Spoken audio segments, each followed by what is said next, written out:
Hi, I'm Jeff from New York. Please like and subscribe. Young Billionaire, Episode 100, The Scariest Night.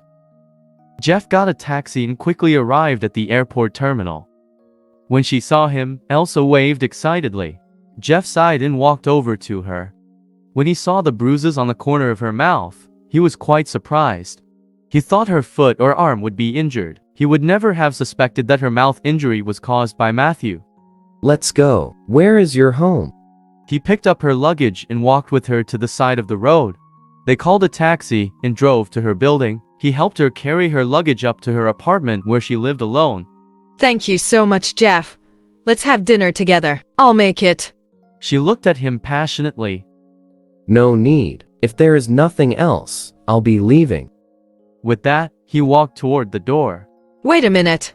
She shouted excitedly. How could she miss such a good opportunity? Looking at the bewildered Jeff, her mind was a mess. Drink some water before you leave. Then it won't feel so bad. After all, you've helped me so much. Sure. He said and nodded. Seeing her expression, he could see that she felt quite uncomfortable not thanking him properly. All right then. You sit here. I'll go get you some water. She said. She was overjoyed when she heard him agree. She took a glass out of the cupboard and noticed that he was looking at his phone. She secretly took out the bottle from Austin and poured some powder into the glass. She filled the glass with some water and swirled it around a little until the powder dissolved, then filled up the rest of the glass and brought it over to Jeff. Thank you. He said and gulped down all the water at once. All right, I'll be going now. When he stood up, he felt a heavy weight on his head and sat back down on the sofa. Jeff, what are you doing? She asked him with concern. It's fine. He didn't know that she had drugged him, so he thought it was his fault. He scratched his head to resist for a while, but in the end he couldn't hold on anymore and slowly fell asleep on the sofa. Jeff? Jeff? She called out a few times beside his ear. He didn't react at all. The corner of her mouth curved up. She put her hands under his armpits and slowly dragged his heavy body toward her bedroom. At the same time, Austin had used his fake friend's identity to trick Lelaine into eating a meal with him at the restaurant. Before the meal was finished, she had already passed out at the table. Up until that moment, Austin had been pretending to be a humble gentleman. Only then did he reveal a wicked smile. He quickly paid the bill, put his arm around her shoulder and helped her walk to the car and drove straight to a hotel that he frequented. Nearly carrying her, he hurried into the hotel room. He pushed the semi-unconscious Lelaine onto the round bed, causing her to fall onto it. But she didn't react at all, as if she was asleep. He looked up and down to Lelaine's body. He quickly took off his clothes and walked toward the bathroom. After washing up, he used a white towel to dry himself while walking out of the bathroom barefoot. Looking at Lelaine on the bed, it was as if a fire was burning inside his body. He threw the towel on the floor, turned on his phone's camera and pointed it toward the bed. Then he jumped onto the bed and laid beside her. He had played with dozens of women before, but none of them had aroused his desire as much as Lelaine. He couldn't wait to have her. He used the back of his hand to gently stroke her face. That exquisite touch caused him to close his eyes and experience a feeling like he was taking drugs. Seeing her mouth slightly open with her bright pink tongue and white teeth caused his eyes to open wider and wider. He gently reached his hand to her chest. She was wearing a white t-shirt. He pressed the index finger of his right hand onto her collar. He had studied countless women, and Lelaine was the kind that made him the most excited. She was 19 years old, and she had a body as pure as snow that was still half mature. Austin couldn't hold it anymore. His wolf had awakened, and in the next moment he was going to take off her clothes. Bang! Bang bang! A knock on the door to the room sounded like thunder. He thought it was one of the hotel's staff, so he shouted, I don't need anything. Don't bother me. Bang bang bang. The pounding on the door wouldn't stop, and it seemed to have become more forceful. Do you not understand human speech? Screw off? He roared in anger. Austin, try cursing me again. A voice more confident than his sounded from outside. When he heard this voice, the excitement in his body disappeared. It was replaced by panic. The person shouting outside was his wife. He could only live such a leisurely life with the support of his wife's family. Without his wife, even eating would be a problem for him. Honey, why are you here? he asked as he quickly got off the bed. If his wife saw that he was having a secret affair, he would be done for.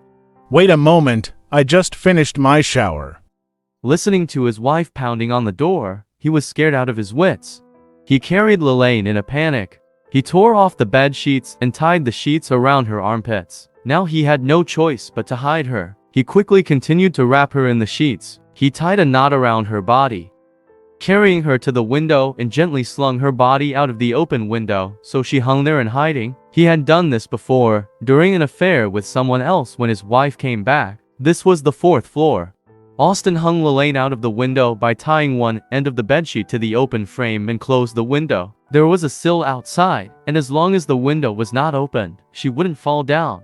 He pulled the curtain quickly, pulled the covers over the bed and rearranged the pillows, put away his phone, and opened the door for his wife. She came in and hit him on the head a few times. Then she asked him why he hadn't come home. Austin told a few lies, and his wife searched around the room. She didn't find anyone else, so she somewhat trusted his words. I'll sleep here tonight as well. His wife said as she stared at him. When she saw that the curtains were drawn tightly, she frowned and asked, Why have you pulled the curtains together? It's better to enjoy the night scenery. As he spoke, she walked up to the curtains and pulled them open. What is this? His wife saw the sheet stuck in the window. Don't move. Austin couldn't help but yell out loud. He rushed over to stop her, but she had already opened the window. The two of them simultaneously looked down as a white shadow fell landing on the ground with a thud. Austin, you actually dared to kidnap someone? His wife pointed at him and cursed. I'll explain it to you when we get back. Now that Lelaine had fallen, he wasn't scheming about cheating. It was more important for him to find out what had happened to her. Did she fall to her death? What if she gets run over by a car? He thought. Why are you still standing there? Hurry up and go down. His wife also shouted. The couple hurriedly ran out of the room and went straight down the stairs. It took them 3 or 4 minutes to reach the ground outside the room's window. But when they got there, they were both stunned. There was no one on the ground. The road was quiet, as if nothing had happened. Austin, where is she? His wife didn't understand what was going on.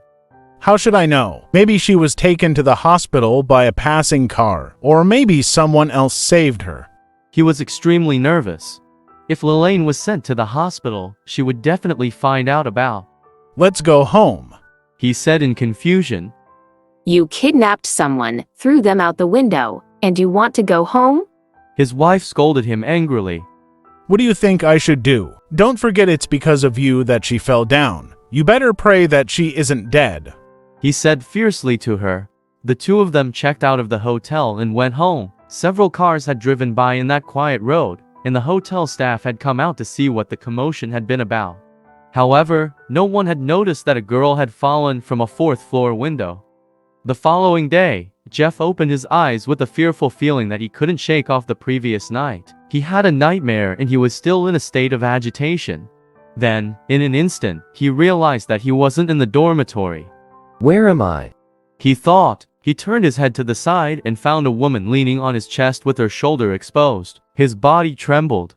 He sat up and discovered that he was also naked. His heart jumped as he lifted the blanket to see his lower body. He felt cold. Jeff, you're awake. Elsa whispered as she also sat up. He turned his head and remembered that he had gone to help her with the luggage the previous night, then drank a glass of water. After the water, his brain felt heavier and heavier until he finally couldn't remember anything anymore. You did this on purpose. You drugged me, he said angrily. That's right. I did it on purpose. She admitted. Bitch. He cursed. How could he explain to Lelaine that this woman would use such a despicable method to ensnare him? You can scold me, but you might not know that I've liked you since the first time I saw you. But every time you came to send Lelaine off, you didn't even look at me. I'm jealous. I'm not worse than Lelaine. Why did she get to you and not me? She started to make excuses for her actions. Just pretend this never happened. If you let Lelaine know about this, I'll make you regret it. From now on, you'll be you, and I'll be me. Don't ever show your face in front of me again, he said to her coldly. As he said that, he lifted the blanket and started to put on his clothes. Jeff, how can you treat me like this? I've handed myself over to you. She said as she sobbed behind him. He turned around and saw her slowly lifting up the blanket. There was a glaring red patch on the white bed sheet.